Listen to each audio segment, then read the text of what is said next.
আসসালামু আলাইকুম ওয়া রাহমাতুল্লাহি তাআলা ওয়া বারাকাতুহু। বারাদা,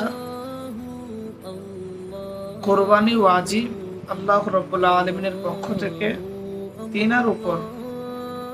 যে ব্যক্তি এই চারটি ধরন তার ভিতরে পাওয়া যাবে, এই চারটি জিনিস তার মধ্যে পাওয়া যাবে। কেমন করে?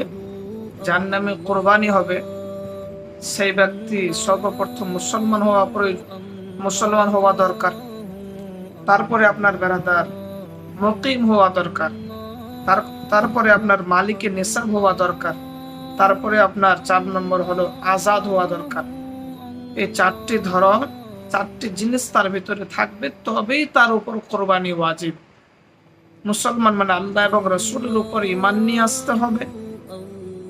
ইসলামের যে স্তম্ভ 5টি তার উপর বিশ্বাস রেখে সে কাজগুলোকে আপনাকে করতে হবে। তারপরে মুকিম মানে আপনি